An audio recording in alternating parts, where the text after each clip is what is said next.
How can you go on a business trip abroad if you don't have a job? Aren't you embarrassed to lie like that? It's not a lie. I really am going overseas for work, I said. Well, then we're getting divorced, he said and walked out of the room. To him, it seems like working from home means I'm just being lazy and not really working. But I have a steady income and even help pay for our living expenses. Still, he doesn't see it that way. A few days after I got back from my business trip, I found divorce papers on my desk, already signed by him. If he can't understand me after all this time, there's no point in staying married, is there? So I signed the papers and went to the court. My name is Kelly Clarkson, and I'm 31 years old. My husband, Eric, is 34. We started dating in college and got married when I was 26. We were more like best friends than romantic partners, always speaking our minds.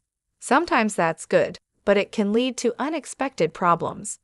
For me, the problem started when I talked to him about my dream. I've always wanted to run an online store selling imported goods. I got the idea while working part-time at a boutique as a student. I love foreign designs and was drawn to the unique items I saw there. After college, I aimed to open my own store, so I became a full-time employee at the boutique. Even with a full-time job, I couldn't give up on my dream. I really want to have my own shop filled with my favorite foreign goods and deliver them to customers. My parents and friends were supportive, saying things like good luck and you'll surely succeed. I thought Eric would understand and support my dream too. I tried to bring up the topic with Eric when he got home from work.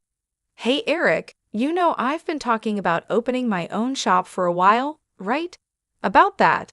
Oh no, not this again. It won't work if you do it just like that. You should give up. Why would you say that? It's not just a sudden idea. I've been thinking about it for a long time. Impossible is impossible. Life isn't as easy as you think, he said. There's no need to be so harsh. Why do you always shut down my ideas right away? I said, raising my voice without meaning to. Eric looked at me with cold eyes and a scornful expression. Then tell me, what's your plan if this idea of yours doesn't succeed? Well, I know it won't be successful right away, but... And what about your income until then? We're splitting the rent and living expenses now, and you're telling me I have to cover it all. No, that's not what I mean. I have some savings for the initial costs, and I'll still pay the rent.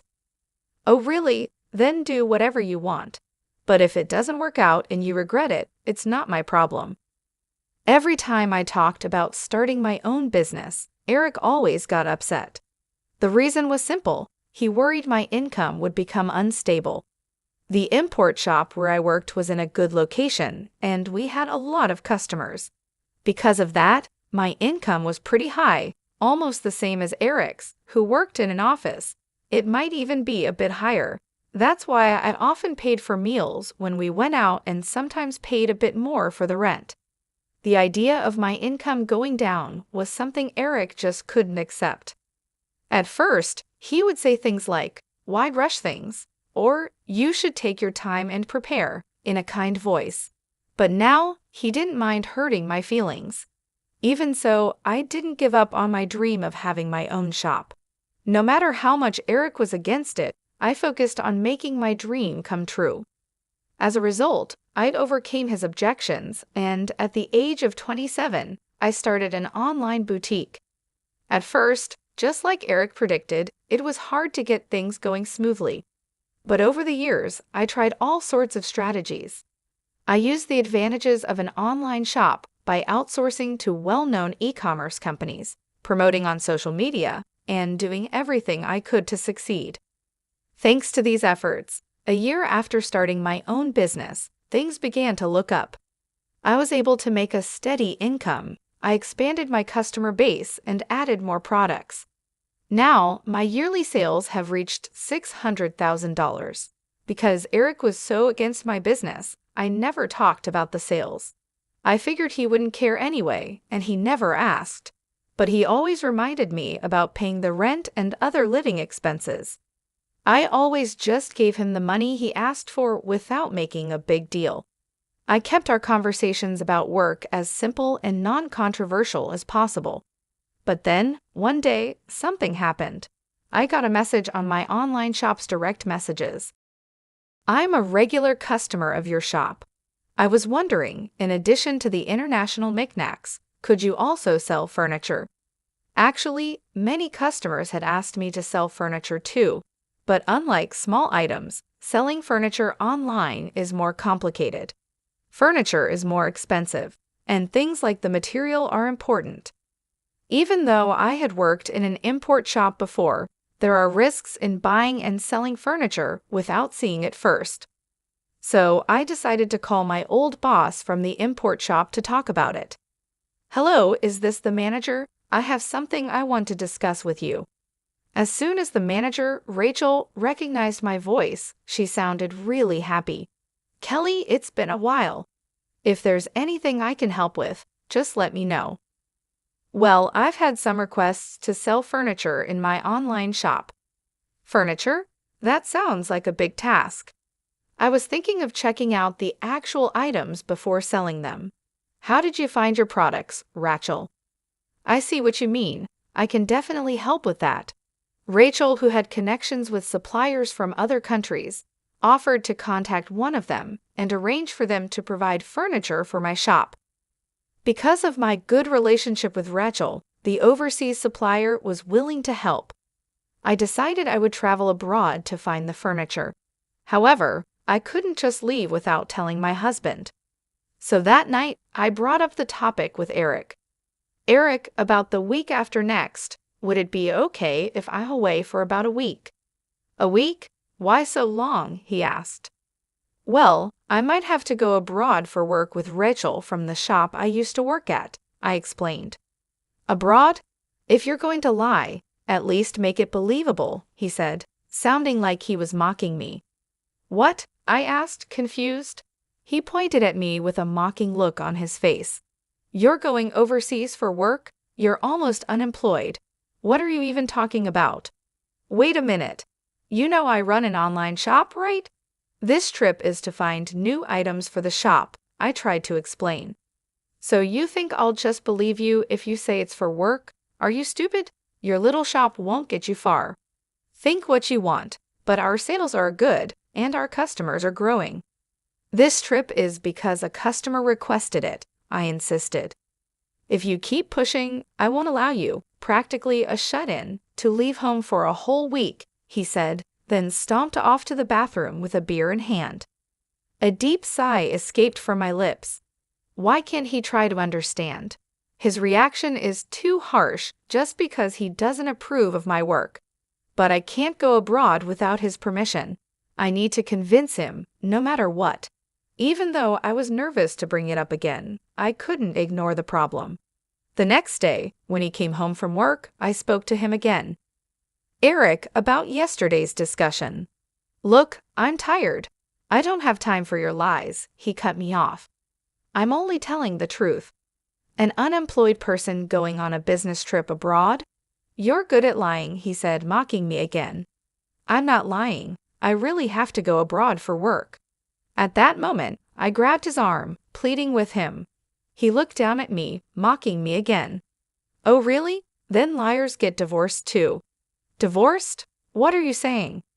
I can't stand liars, especially people like you who always try to show off. I didn't mean. Shut up. You just want to use a lame excuse to go on a vacation abroad. I bet your boss is a man too, right? Divorce. I'll make sure to demand my share of everything, he said, storming out of the room. At that moment, a furious rage built up inside me. Who does he think he is, looking down on me like that? I work from home, but he only wants to feel superior. Enough is enough. If he wants it that way, then I'll do what I want. So I stopped asking for his permission and decided to go on my business trip abroad as planned. 3 weeks later, I went overseas with Rachel. We went straight to our suppliers in the US, where we checked out the furniture and accessories I would sell in my boutique. Since I was already abroad, I spent the last day sightseeing with Rachel, and we had a great time. However, it wasn't all easy. My phone was filled with angry messages from Eric. "You didn't really go overseas, did you? Get back here now. I'll forgive you if you return today. Time's up. We're getting divorced, you worthless woman." Every message made me more annoyed, but I didn't reply. I knew that responding would only make things worse. "When I get back, if he's willing to talk, we'll discuss it then." With that decision, I enjoyed a carefree week abroad. The business trip ended, and I said goodbye to Rachel at the airport and started my journey home. Facing Eric was awkward, but I prepared myself and opened the front door. "I'm home," I called out. The house was dark and no one greeted me. As I walked into the living room, I saw laundry scattered on the floor with no place to step. Used dishes and instant noodle containers were piled up in the sink. Amid this mess, I noticed a piece of paper on the desk. "What is this?" I thought. It was a filled-out divorce paper. Beside it was a rough note that said, "To the cheating, jobless woman, I'm ending things with you. Fill out the divorce papers immediately. If you want forgiveness, come to my parents' house. Then I'll reconsider." Just reading the note, I could imagine Eric's smug face. He probably thinks that by writing this, I'd rush to apologize. Of course, I had no intention of doing that. I signed the divorce papers that Eric had left for me and went straight to the state court. Everything went smoothly, and the divorce was accepted without any problems. After that, I went to a real estate agent to cancel my lease on the apartment. This apartment was where I lived when I was single. When Eric and I decided to live together, he moved in because it was spacious enough for both of us. We had talked about moving to a bigger place if we had kids, but now that wasn't going to happen. Once I finished canceling the lease, I went back to the apartment and immediately started packing my things. The next day, I arranged for my belongings to be sent to my parents' house. I also made arrangements to have Eric's things sent to his parents' house.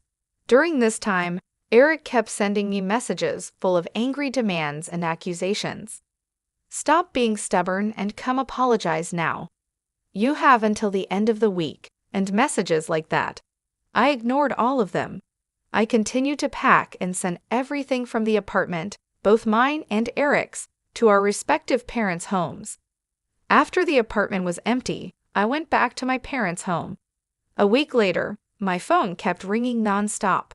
Even though I ignored it, the calls wouldn't stop. So I decided to answer the phone, planning for this to be the last time I talked to him. I pressed the answer button. "Hello?" Immediately, Eric started shouting, "What the hell do you think you're doing?" Surprised by his loud voice, I pulled my phone away from my ear. I decided to record the call just in case something happened. Then I spoke again. "What's the big deal? There's nothing left to talk about. Don't mess with me. Why were all my things sent to my parents' house? I just got to the apartment, and it's completely empty." "Oh, that. Well, I canceled the lease on the apartment, so I sent your things to your parents' house." "What? You didn't even talk to me about this," he yelled. "There was no need. You were so sure about the divorce, so I made my own plans. I didn't think you would want to stay in the apartment that was under my name," I explained calmly. "You had no right to touch my things," he shouted angrily. "Actually, I did. You left the divorce papers and made it clear you wanted out. I just took care of the rest," I replied.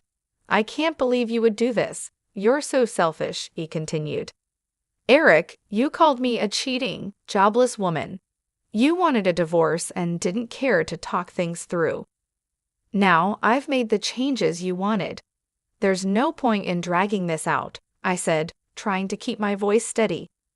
"Dragging this out? You moved all my stuff without my permission. You didn't even give me a chance to decide," he raged on. "You had a chance. You chose to end things abruptly and left me with no choice but to take action. You said you couldn't stand me and wanted a divorce. So I took care of everything," I responded. Eric was silent for a moment, probably thinking about what to say next. Then he finally spoke again. "You're just trying to make yourself look good. You always do this. You never cared about what I wanted. I took a deep breath and said, Eric, I've always tried to be understanding and support you, but you made it clear you didn't respect me or my work. I'm not going to argue about this anymore. The decision is final. What about all the memories? What about everything we shared? He asked, his voice softer now. Memories are just that, memories. We can't live in the past. You made a choice, and now we have to move forward. I wish you the best, but I'm moving on, I replied, trying to stay strong. There was a long pause on the other end of the line. Then Eric finally said, Fine. Do whatever you want, but don't expect me to come crawling back to you. I don't. Goodbye, Eric, I said and hung up the phone. I felt a mix of relief and sadness wash over me. It wasn't easy to end things this way, but I knew it was the right decision. I took a deep breath and looked around my parents' house, feeling a sense of comfort and support. It was time to start a new chapter in my life, free from the negativity that had held me back for so long. I canceled the lease, so I had to move everything out, right? What? Canceled? How could you do something like that on your own? Eric shouted, sounding shocked and angry. On my own. The apartment was in my name. I can do whatever I want with it, can't I? At this point, I had nothing left to lose. His words didn't affect me at all, and I responded in a defiant tone. Eric's irritation was evident on his face. Don't mess with me. I don't care about the lease. We were married, remember? I lived in that apartment too, and you just went ahead and canceled it without even talking to me. Married, yes, but whether you think I cheated or not, we're still married. Canceling the lease on our apartment without discussing it with your husband, what were you thinking? You think you can just do whatever you want, even though you're unemployed? I'll never forgive you for this. He continued to yell, showing no regard for my feelings or my situation. His rant made it clear he didn't care about me or my perspective at all, so I decided to tell him the truth. Sorry to burst your bubble, but you're getting all worked up about not forgiving me, and we're not even married anymore, okay? I said, trying to keep my voice calm. What? What are you talking about? Eric looked confused and angry. I submitted the divorce papers you left behind, so we're strangers now. Why should I keep renting a place for a stranger? Hold on, you're joking, right? You're basically unemployed. You'd be in trouble without me, he said, trying to sound like he was still in control of the situation. What? Don't make me laugh. When did I ever say that? I replied, feeling a mixture of frustration and relief.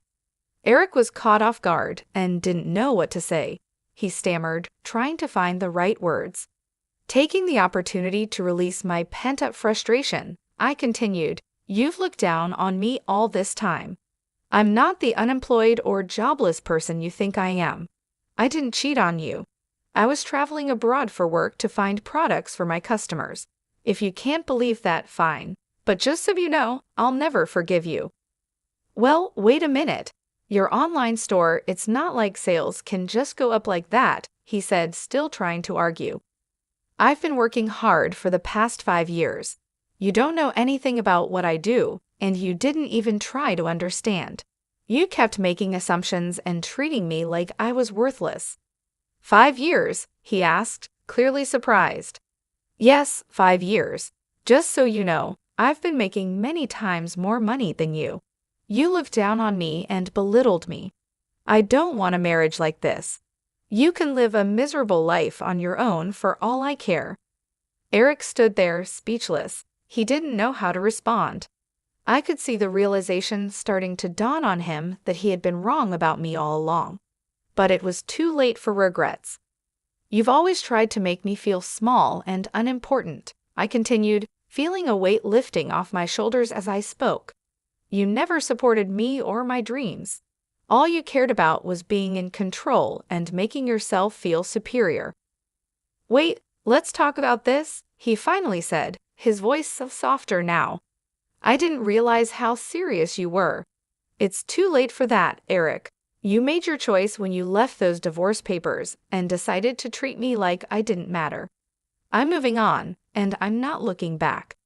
But we were married. We have a history, he said, still trying to hold on to something. History is just that, history. We can't live in the past. You made it clear you didn't respect me or value our relationship. I'm done trying to make things work with someone who doesn't care about me.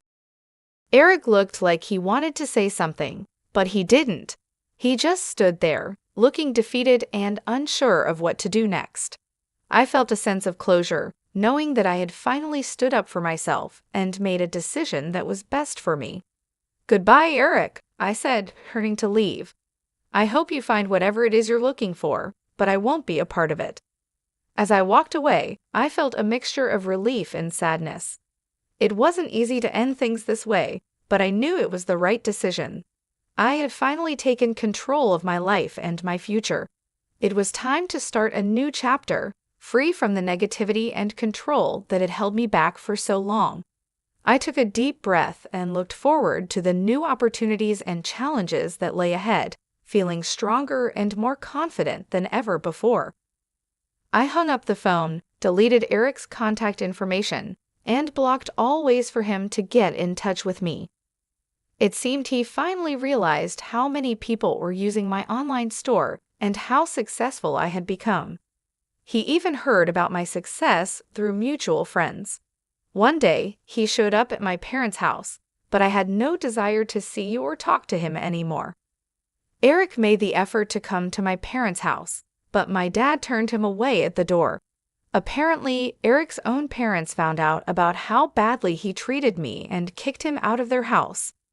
Now, I heard he is renting an apartment near his job and spends his time just going back and forth between home and work alone. As for me, I decided to stay with my parents for a while. Thanks to my job, I can work from anywhere, and that is a real blessing. My parents' house is quite old and needs some fixing up, so I am planning to start renovations soon. I'm confident that my online store will continue to grow and thrive. Living at my parents' house gives me the freedom to focus on my business without worrying about anyone else. I can travel abroad whenever I need to find new products for my store. Even though I now have a divorce on my record, I don't regret choosing to follow my dreams over staying in a toxic marriage. I plan to keep working hard and repay the kindness of the people who have supported me along the way. Every day, I get to work in a peaceful environment, free from the negativity that used to surround me. I can finally concentrate on expanding my business and exploring new opportunities. My parents have been incredibly supportive, and their encouragement has been a huge help. I'm planning to use some of the money I've earned from my store to renovate their house and make it more comfortable for them. The online store is doing great. I've expanded my product range and attracted more customers, which has helped increase sales significantly. I'm excited about the future and all the possibilities that lie ahead. Without the burden of a controlling partner, I feel more empowered and ready to take on new challenges. I've also reconnected with old friends who have been supportive and encouraging.